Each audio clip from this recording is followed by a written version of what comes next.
I'm your best pal and she's here. Who's here? She's here, Doris dear. It's Doris with a cocktail in hand. She's the perfect housewife. Your Rumpus Room might have a band. Now, maybe. It's Doris and her dear friends. They live up in the sky. But for the chance to sing and dance, her friends might also buy. It's Doris. It's Doris, dear. She's that girl on the street. She'll show up with a sweet. You'll adore when she knocks on your door. Press her on. It's Doris, dear's got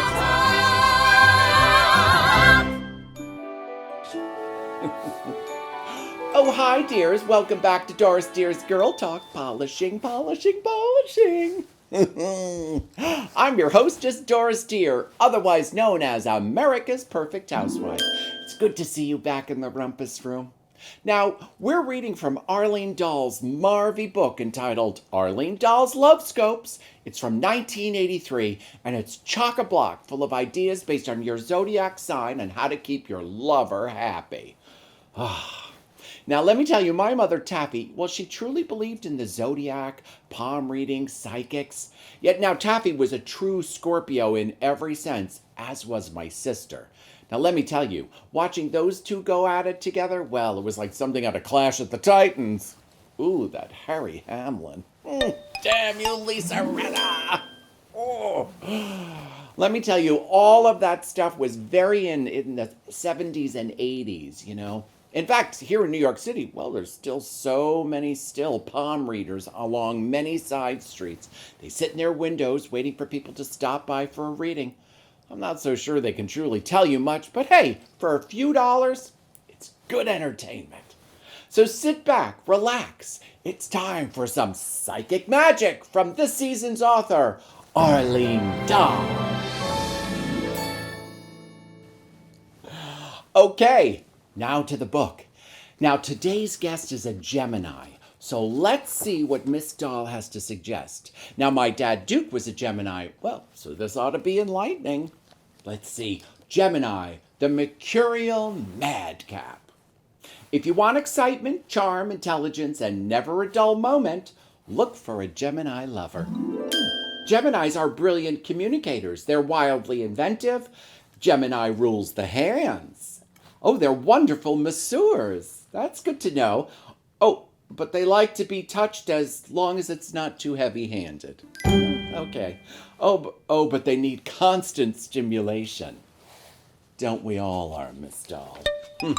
How to handle a Mercurian Gemini man. Let's see. Oh, join him in mental adventures. Take a class in mind control. Oh, I've got to meet her. She's got to be on the show because she's going to have to explain a lot. Let's see. Oh, he has too much nervous energy, so think of ways to relax him. That's always good. And remember, variety is the spice of life. I'm kind of getting that. Her lessons to learn. Here we go. You're a walking harem, so find yourself a sultan. Aren't harems like being a sex slave? I don't know. Oh, you're Gemini suncast. With other air signs, you're good. 2 air signs can create a lot of wind. Well, there you go. Oh, like Marilyn Monroe and Tony Curtis in Some Like It Hot. Well, he did look good in a dress. Well, that's our Gemini reading from Miss Dahl. Thank you, Miss Dahl. Love ya. Well, that's our Gemini reading today. Thank you, Arlene, and your love scopes. Well, I think you get the idea. Oh, it's full of great stuff, isn't it? Remember, each show I'll be sharing some simply wonderful nuggets from this fab book. So mix up a great cocktail, sit back, get comfy, and get your zodiac on with Arlene Dahl and Doris Dear. Tune in each week for a little bit of fun, and don't forget, you can find all these stories on my website at dorisdear.com/Gurl, GURL-talk. All one word. Oh! Who could that be? Hey, Doris. I have your contract. Jason Baruch! Baruch. Hello, welcome to the Rumpus Room. Thank you, Doris. How are you? Fantastic. Thanks for coming in your stylish jacket, my darling. thank you. Goodness, look at you. I didn't Oh, I didn't hey. want to clash with the couch, I but don't know. I think you need a little Doris Deer artwork on the inside there. it's very hard to figure out what to wear. Well, you know, this is fashion forward in here, darling. So, Jason Baruch, major Broadway lawyer. So let's talk about your journey. You actually, where now? You know, Wikipedia is the girl's best friend, darling. You received your BA in philosophy from Yale College. A Yaley. Bula. Yeah, Bula. Philosophy. So tell me the connection philosophy to law. Like what connected you and what made you say, oh, law. There's a little Staten Island law, accent yeah. there. Well, as I kind of got out of college, I realized there wasn't really a market for professional philosophers. So Aristotle was already, he took care of it all. the gig was taken. So no, I started thinking about ways to kind of practically apply the philosophy that I had learned in college, and the law seemed like a very natural segue from a philosophy major. Oh, well, we're happy about that. Oh, before we go any further, my darling. So, of course, here we always have a cocktail at the I'm Doris Deer. Now, this whole season, we are saluting a very famous book, Arlene Dahl's Love Scopes. Yes, darling. It's quite the book. And, of course, now, you're a Gemini. And according to Arlene, that means you're full of excitement, charm, and elegance. I like And I think it proved that right today. Look at you over there. So I created a drink for each of my guests this season. And today we're sharing an Aperol Spritz. Oh, wow. So cheers, my darling. We always start off with a little Can't go wrong with an Aperol Aperol Spritz. That's right. Delicious. Day drinking is good. Very good, darling. Fantastic. It's always happy hour somewhere, as they say. So then you went into law, and then, so tell me, when did it hit you that you decided to go into theatrical and entertainment law, which is a highly specialized? Now, I have to admit that we do know each other. Your beautiful wife was on our first season, which was a Telly Award winning. Yes, that's fantastic. Marie Johnson, who is one of the stars on Broadway of Phantom of the Opera. She was here. She was fantastic, and she made us a very special little Australian cake. So, why theatrical law? Like, why entertainment law? Because it's very specialized. And what drew you to that? Well, I'd always been involved and deeply interested in the entertainment world. So as a kid, I would get variety and be flipping right over to the grosses every day from the age of 10 on. So it was always something that was kind of in my bones. My family is involved in theater. My father is a producer of theater, and actually when I graduated from college, I was thinking about becoming a talent agent. Oh. So I was. Oh, God. A talent I was agent. going to work in the mailroom at Triad Agency in Los Angeles, and was getting ready to do that. I actually had applied to NYU Law and deferred for a year to see how this whole agent thing would work out. Oh. Anyway, long story short, Triad was absorbed by William Morris and disappeared that year. So I went back to NYU. So decision made. Asked if they would consider allowing me to undefer and go to law school. So I could have been an agent in LA. I don't think I would have been a very happy one, but. Is anybody a happy agent? Yeah. I ask you, my gosh. Is anybody a happy agent? So theater and entertainment was just in my DNA early on. So it wasn't really a question. I'd actually worked at a big litigation firm for a while. I was doing reinsurance defense work, which is don't want to put your viewers to sleep. No. It's representing the insurance companies that don't want to pay the insurance companies that don't want to pay the polluters that don't want to pay the victims. Anyway, so I did that for about a year and then decided to check out from that scene altogether. And then you opened up your own firm. with Yes, partner. I was a partner at an entertainment firm for 10 years, and then about 14 years ago, I started the law firm of Zendroff and Baruch with my partner, Mark Zendroff. Right. And now you guys are, I mean, the list here is crazy. I mean, you've done production counsel for Beautiful, the Carole King musical, The Band's Visit, Share Show, SpongeBob, Rock of Ages, Producers Network, Burn This, Lifespan of Fact, Present Laughter, Act of God, Fully Committed, Pulitzer Prize, and Tony Award Wiz, Claiborne Park, and I Am My Own Wife. I'm exhausted already. Yeah, we keep busy. Yeah, I mean, that's unbelievable. Now, you also work Brooklyn Academy of Music, 92nd Y, Ars Nova, Naked Angels, La Mama, Signature. I mean, the list goes on and on. I mean, you are kind of one of the big players in the group, I'd say. I occasionally like to think so. Now, we're a little unusual because I represent a lot of talent too. You know, composers, lyricists, book writers, directors, choreographers, designers, orchestrators, arrangers. So we really run the full gamut. So I kind of experience it from all sides, both the production side, where we represent commercial producers and not-for-profit organizations, and on the creative side. Now, you also work over in the UK, correct? Don't you do some work with London productions, commercial productions? Yeah, well, a lot of our productions are worldwide. So we're in Australia, Korea, Japan, UK. I represent a lot of Korean producers as well. So yeah, it's an international business. Yes, it is. My goodness. Now, obviously, the past year and a half has been a little difficult, and Marie told a story like your entire family came down with COVID very early on. There was no secret. It was an article in the paper, Joe. You can look it up. It hit the wires, as they say. So Marie told us our story about how she finished. They closed. Phantom was the last show to, I think, close because they were doing a matinee, supposedly, and went home and then got sick.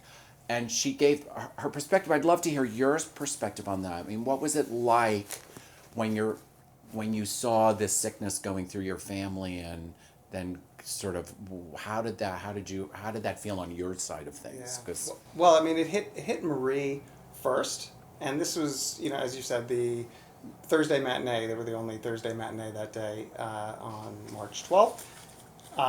They found out there was no show in the evening, and, you know, a couple of them came over to lament the fact that they wouldn't be working for the next 2 or 3 weeks. Oh, it was 2 or 3 weeks.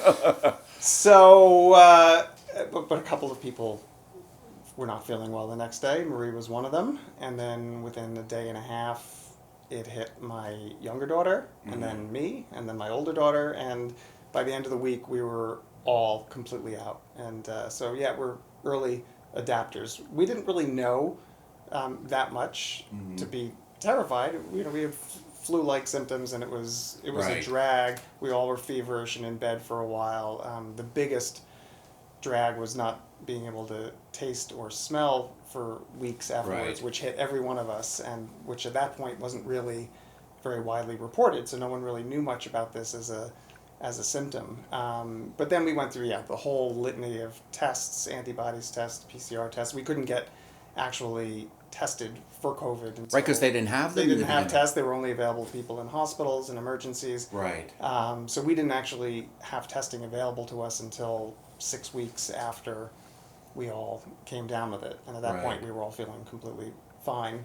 Although 3 out of 4 of us still tested positive for it 6 weeks later. So, yeah, it was But lucky that you didn't end up in a hospital, and especially early on, they didn't even know how to treat people. And it's hard to remember those times. You know, we're just walking down the street, and ambulances and tents set up out in the park. And crazy, right? It was so crazy.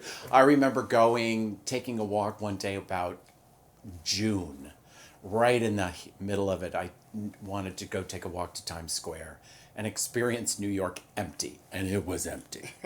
Empty. It was like something out of a movie to see all the theaters shuttered, nobody walking through Times Square, not a car in sight. It was so strange. You didn't see me because I was walking. By May, I was so tired of working in my back room in my bunny slippers on Zoom calls that I started walking to the office every day because I had this huge, thousands of square feet of empty space. We're sitting walking distance from my house, and I had already had COVID, recovered from it, and there was nobody around, and I didn't see any reason not to go. So starting in May, of 2020, I started actually going back to my office, and I've been there for 16 months, going back and forth. It was crazy. It was such a strange feeling. But here we are now. Things are better. Yes. Kind of opening. Shows are kind of coming back. Now, as a lawyer and with what you do with all these shows, are you involved in the way they're coming back in any way? I mean, does that involve you? Because obviously it's a lot of recontracting, I would assume, right? Yeah, well, we spent a lot of the last 18 months sort of renegotiating contracts, and the new overused word pivoting.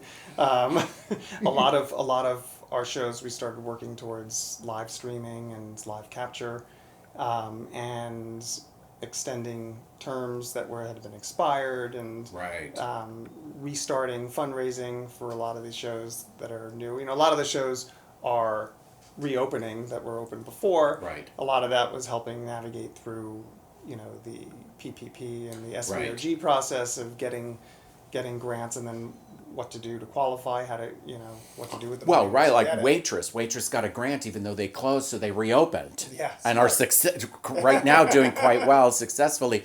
But then a show like West Side Story got a PPO, but then decided to close and gave the money back. Yeah. So it's such a mixed bag, and nobody really knows because Broadway is supported by tourism, and hopefully tourism comes back. Yeah, I mean, of course it'll come back. It's just, how fast and how fully and fulsomely, and, I'm optimistic. I always bet on New York. Never bet against New York. That's my... And Broadway is New York City. It Broadway is such a big part of New York City.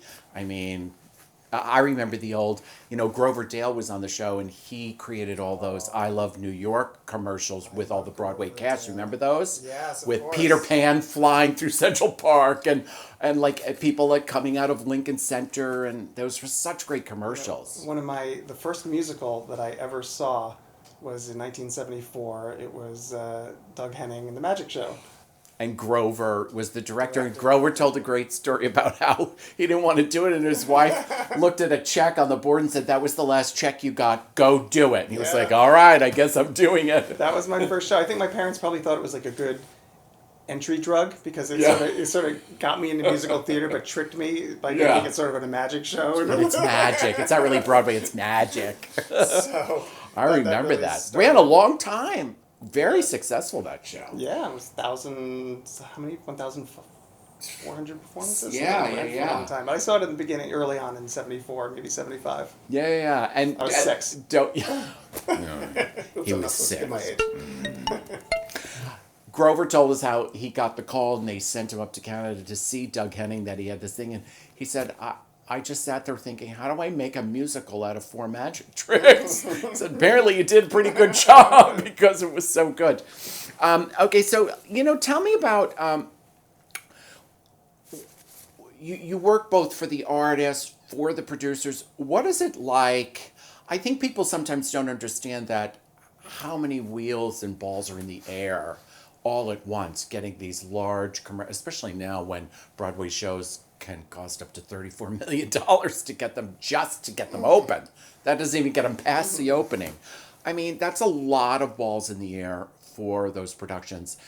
What is it like on the lawyer side of things? Because we know artists, you're in rehearsals, you don't really know what's over there, then there's the director, but you're kind of involved in a lot of different aspects of that. What is that like on a big production that's getting ready to open? Yeah. If you could kind of just let our audience know, because I think people just don't really know that process. Yeah, well, that's one of the things I like the most about the business is I'm really there from the beginning to the end. I love seeing things from the very beginning when a client calls me and says, "Hey, I've got this idea to adapt this Israeli movie, where nothing happens. Can you help me get the rights to it?" And from there, it's engaging the creative team, and it's finding the co-producers and partners, and then expanding out and getting into the fundraising, and then all of the creative deals and the theater leases. I mean, there's so much going on.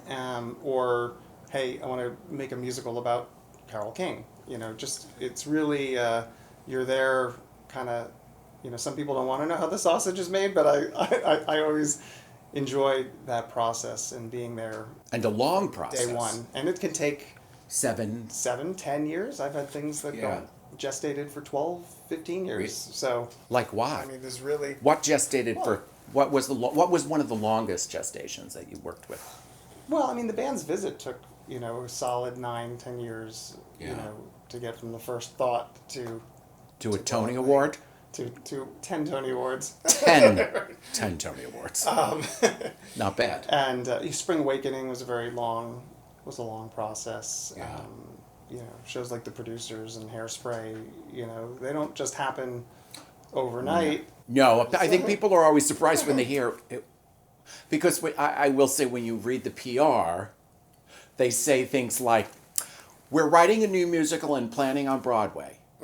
And people think that happens in a year. Right. Like, no, you write it, you rewrite it, you write it again, you Sometimes redirect it. Sometimes you fire people, sometimes you hire new people. You hire new writers, You have new actors. multiple readings, and then you replace your director a few times, and then you have workshops and Regional productions. regional productions, which is a 1.5 year, 2 year process there, and then you've got to go find a theater. That could take years these days. It's not like Right. the 80s. No, I know.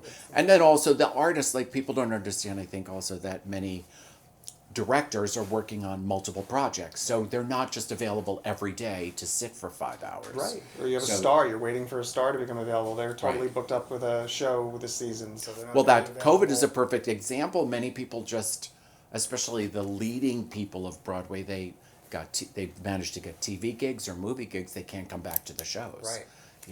Or they've just, for many reasons. So Broadway, so let's talk a little bit about Broadway right now. I mean, it really has changed Broadway. Not just the fact that it closed and now it's reopening, but a lot has happened over the past 2 years between Black Lives Matter and there's a lot of controversy on many shows right now concerning many different social aspects of life.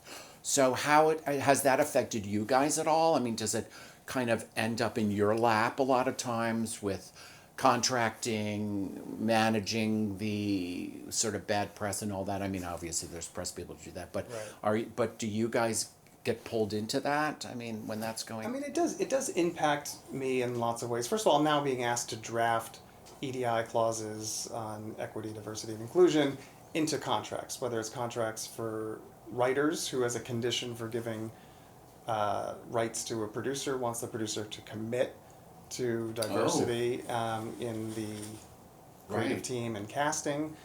So I'm dealing with that quite a bit now. I don't know how to totally enforce all of that legally, but it's conceptually getting that idea out there is much more embraced now. And I represent executives who are taking, who are positions of artistic directors or managing directors of theaters, and this movement is impacting, the top echelons of the theater companies as well. Sure. I mean, even the Broadway League. I mean, it's a kind of a tough place. I mean, we had one of the actresses from a big Broadway show that just won the Tony Awards, just aired. So she was up for a Tony Award. She's not going back to the show because of her social beliefs and how she feels about where she was at in commercial theater. I mean, commercial theater is a very particular animal when compared to like nonprofit theater. And for those that, there are nonprofit people don't know, there are the nonprofit theaters in the world where a lot of the developmental productions will go. And commercial producers allow them to do their shows many times. They will throw in certain amounts of money toward the nonprofit to put on those productions. They get to see their productions on a stage and make adjustments going forward. And then there's the commercial theaters like Broadway, which is a whole different animal. And I went to learn about it at a place called CTI, Commercial Theater Institute. I've heard of it. You might have heard of it, which is where I actually met you, because Jason is a speaker. Well, I was actually on the panels the last time as a speaker / teacher, as a new producer. And I'm going to say Jason gives the hardest problem. Math is so hard. It's so hard. Math is really hard. You give the hardest and you love that because no one can get it. And everyone's like, oh, and you're like. Which is good for me because I offer a free hour of consultation for whoever gets it right. So I make sure I keep. And it's always kind of a small amount of people get that right. But for those who don't know, CTI is a place where so many people go to learn commercial theater because it is such a particular. It's a crazy when you learn about it. It's interesting. It's crazy. It's wonderful. I love it. I'm like you. I'm a process person. I love that sort of process of from here to there. You know, I think it's great. So I'd like to know before we finish. I would like to know like what is one of in your career. Well, how long have you had your firm now? This firm is 14 years. I've been practicing for close to 30 now. Wow. So what is one of in the theater part of your practice, like one of your biggest, most memorable moments for you? Is there something that really stands out that you go, oh yeah, that was, wow. There's so many great moments.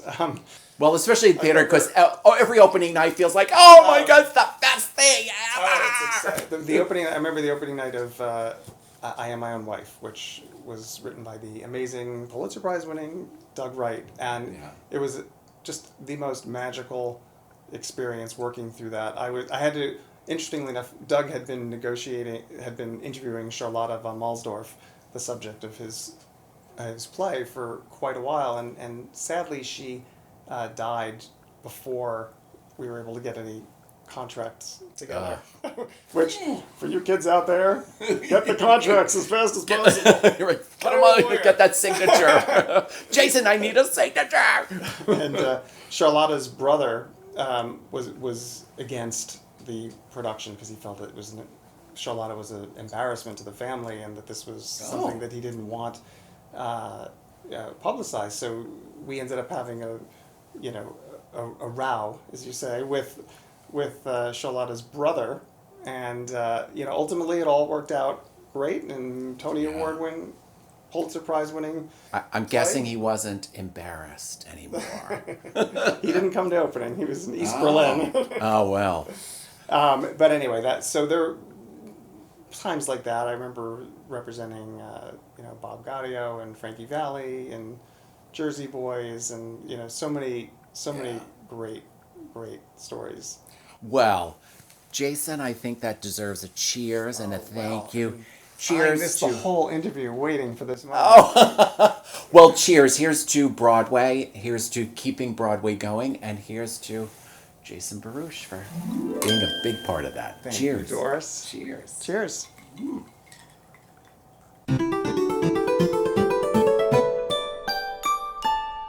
It's Doris Deer's Bar Card.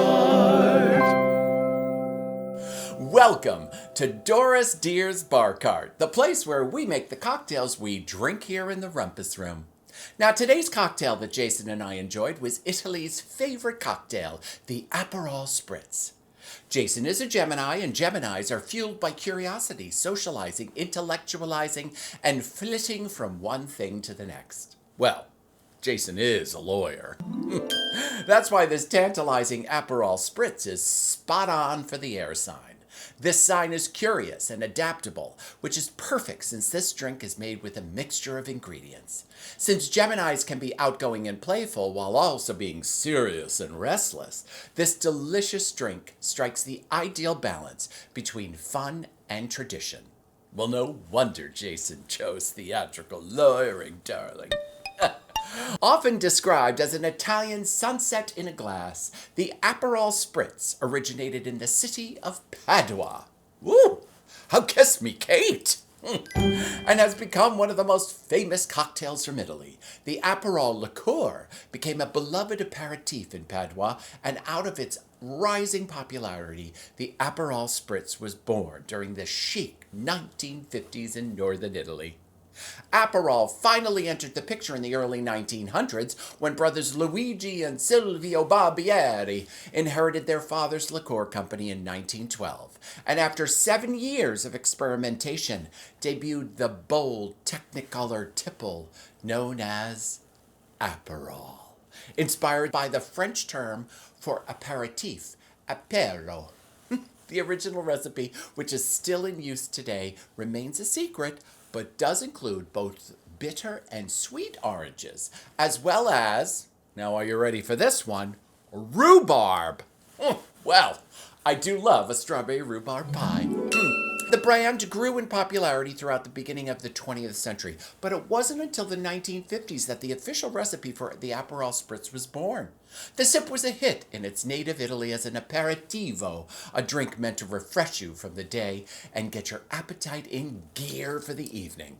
So now I present to you the Doris Dear Aperol Spritz. We are taking equal parts Aperol, equal parts Prosecco, and a splash of soda. Instructions: mix all the ingredients in a wine glass. Look at that. Isn't that a beautiful color? Oh, and that. Oh, yeah. Oh, yum. Garnish, of course, with an orange slice. Ah, yes. Well, I hope you enjoyed your stay in the Rumpus Room today. I love when friends drop by, we share some fun ideas, and bring some joy to the world around us. Now, don't forget, head over to www.dorisdear.com/Gurl, Gurl-talk, for all the recipes and hints from today's show.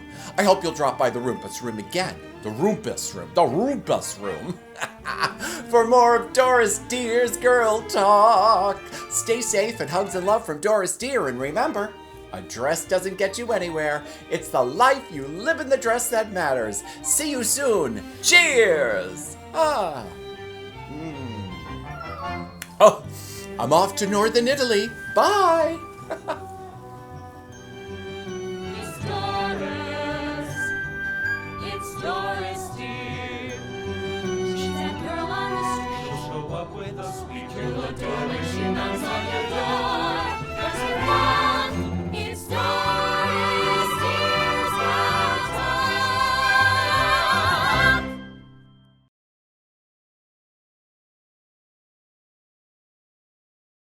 Hi, everybody. Doris Dear here, America's Perfect Housewife. I just wanted to take a moment to thank you for sticking by myself and all of my artist friends over the past year and a half. It's a new normal, but the arts are coming back. That's right, and we're going to come back strong. And I just wanted to say thank you, and thank you from the bottom of my Doris Dear heart. Please remember, a dress doesn't get you anywhere. It's the life you live in the dress that matters.